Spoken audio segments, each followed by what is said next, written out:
Dans cette présentation du module d'audit CapCode, je vais vous montrer dans les grandes lignes le fonctionnement de ce module qui est prévu pour enregistrer toutes les actions de création, modification, suppression d'éléments dans la Digital Workplace et le restituer après dans un portlet de consultation que vous avez sous les yeux sous une forme vide.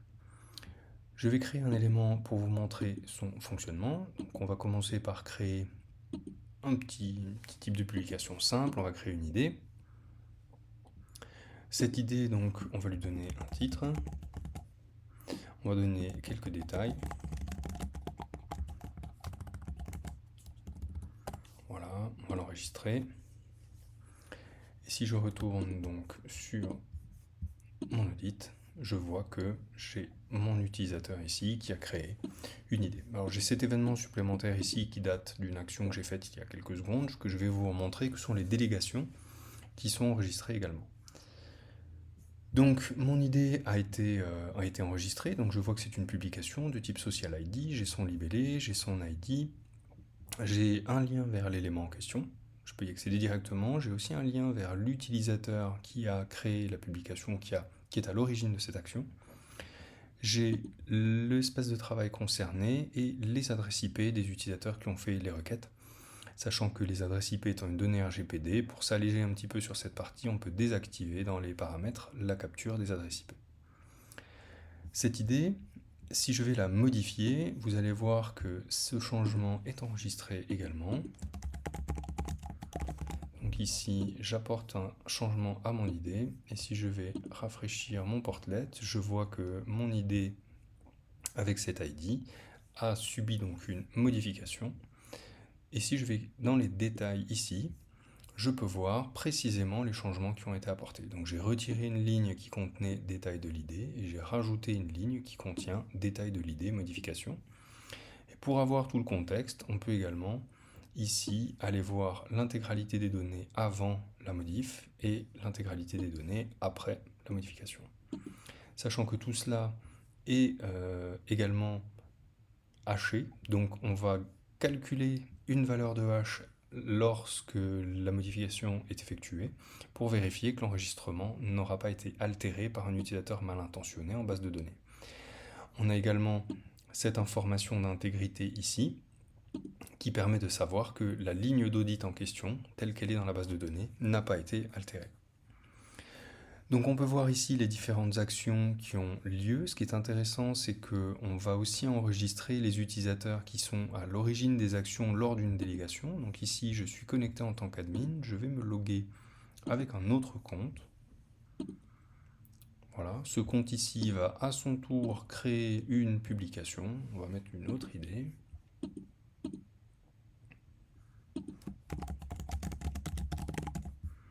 Voilà.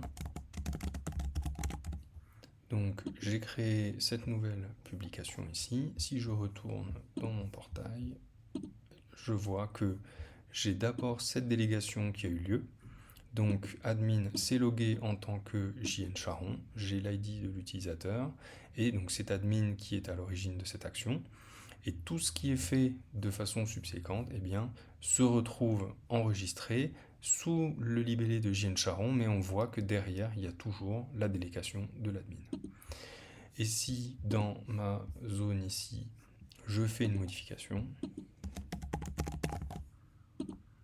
puis que cette publication, je la mets à la corbeille,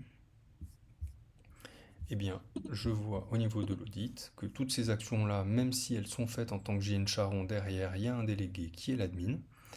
Je vois que ma publication a été mise dans la corbeille, et si je vais la supprimer définitivement, on va prendre cette idée, je vais la supprimer définitivement.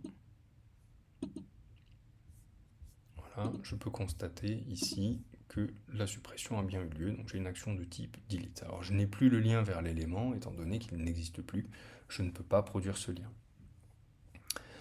Voilà, ensuite on peut donc filtrer dans ce portlet pour n'avoir que certaines opérations. Donc tous ces filtres là sont cumulables.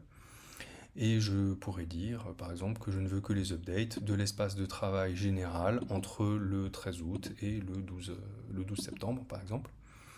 ce qui permet d'avoir une vue assez fine et de rechercher assez finement dans les actions qui ont eu lieu. J'ai également ici un bouton de téléchargement au format CSV des données qui sont enregistrées dans l'audit.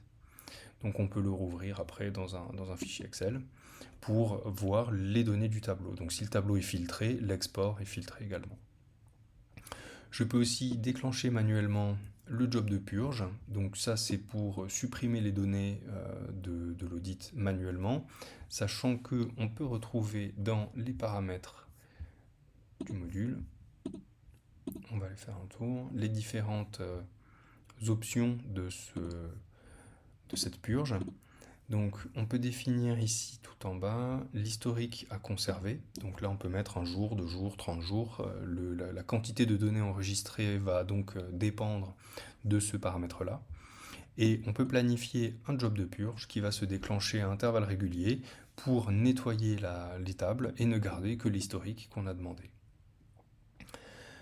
Profitons-en pour faire un tour des paramètres. Donc on voit ici qu'on peut définir assez finement le périmètre de l'audit. On peut dire si on veut auditer les ACL ou pas, auditer les catégories, les demandes de création d'espace, les délégations, les groupes, les authentifications, les modifications faites sur les membres, les publications, les workspaces.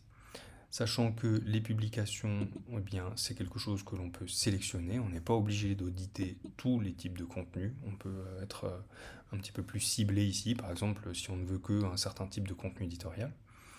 Et on peut également exempter les administrateurs centraux de l'audit si on leur fait confiance. Voilà. On peut également ici stopper l'enregistrement détaillé des changements. L'enregistrement détaillé des changements, c'est celui qui nous permet donc de faire un diff sur les valeurs avant, valeurs après dans le petit menu qu'on a vu. On peut également désactiver l'enregistrement des adresses IP pour s'alléger la vie au niveau des contraintes RGPD, et on peut contrôler également les couleurs du tableau dans le portlet d'audit pour qu'elles collent un petit peu mieux à la charte graphique de la Digital Workplace. Voilà pour le paramétrage. On enregistre également les changements de valeur dans les propriétés. Donc si on va changer le paramétrage de la Digital Workplace, c'est audité.